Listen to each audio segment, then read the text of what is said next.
Michael Brook, and on behalf of S&J Sales and Empire Skateboards, I'm pleased to present this longboard seminar to you. The name of the seminar is actually called The More Things Change, the More They Stay the Same. And in French, that's Plus ils changent, plus c'est la même chose. You could also call it Back to the Future.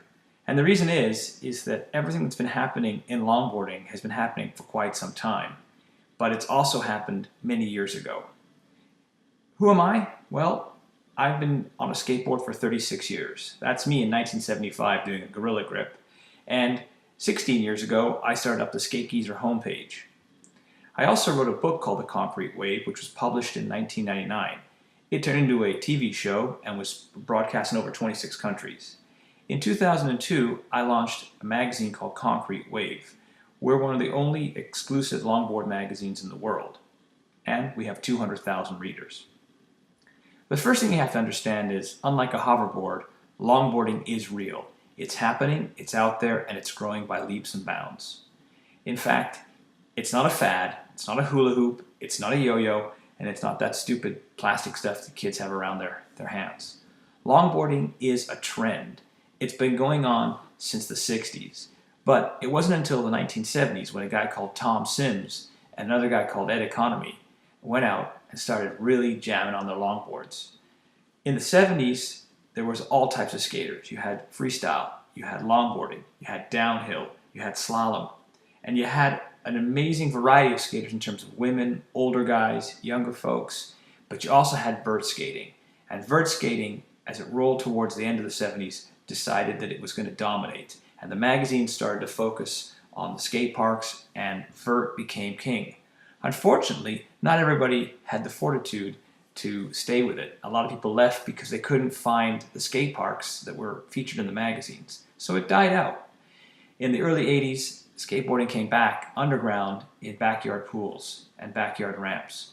In the mid-80s, the Schmidt stick yardsticks hit. But it wasn't until 1993 when Sector 9 married surf and longboarding to create a whole new category within skateboarding. According to Action Watch, longboard completes are up almost 50%. And while shortboard completes are up, the actual decks themselves are down almost 15%. The other thing you have to know is that longboard stock turns a lot faster than shortboards. Here's the most incredible statistic I found. According to Action Watch, the revenues for short or street decks is comparable to the revenues for long completes, which means that the business that's being generated in longboarding is almost equivalent to that's being generated in shortboarding. Pretty amazing.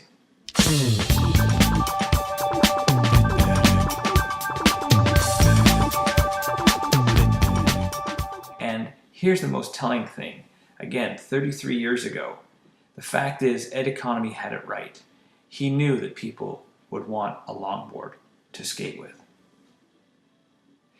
What's really interesting is the skate industry has looked at longboarding and kind of ignored it. If you open up any of the magazines, you pretty well see only one type of skateboarding. It's this myopic view of skateboarding. If it's not rails and ledges, then it can't really rate. This is really unfortunate because what it basically says is there's only one type of skateboarding and ignores what's been happening. It's myopia, tunnel vision, monolithic thinking. Whatever you consider it, it's not the way business works. Business works through diversity. And the sense to look at it is skateboarding is a branch. And from that branch, many other things grow. Street skating, longboarding, and as you'll see, lots of other things. But the key thing to remember is that you've been told there's three categories: surf, skate, and snow. And while that used to be, it's no longer the case. What there are is surfboards, skateboards, snowboards, and now its own category, longboards. And within this category, you will find a multitude of different types of consumers. You've got the newbie, just starting out. You've got other folks who are in downhill. You've got sliders who like to go down the hill at terrific speeds as well, but slide their board. You've got guys who like to go 100 miles on their longboards. You've got urban commuters. You've got free riders, which is a combination of sliding and downhill. You've got vert and transition. And curiously, you even have street skaters who take longboards and go out and street skate with them.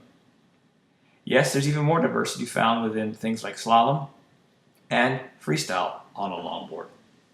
There are women longboarders, there are old skate geezers. This guy's 75 years old. And of course, there are young kids. This kid's 4 years old. And of course, there's even teens. But the one thing you have to remember is no matter what you do, you can't disguise the fact that this is a new category.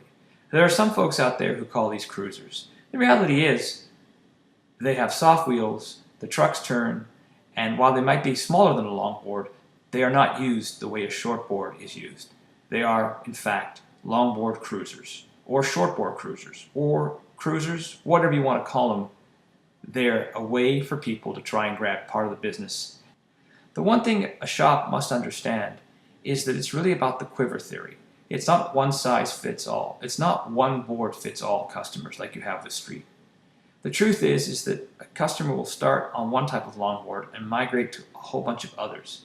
And this is great for a shop. It's also great for a customer because no matter what kind of mood that person's in, they will always have something to ride. What's the future? Well, there are 8 things to look at. First and foremost, it's about specialty. The next wave of shops that carry longboards will pretty well be exclusive to longboards. They'll be small, maybe less than 800 square feet. They'll obviously be very specialized. They'll have a service that's second to none. The people behind the counter will live this sport. They'll be heavily involved with their community. They'll set up demo days. They'll have demo boards. They'll have all kinds of things that make them a part of the community that they're around. They'll also be selling quite a bit on the internet. And yes, they will work with local brands.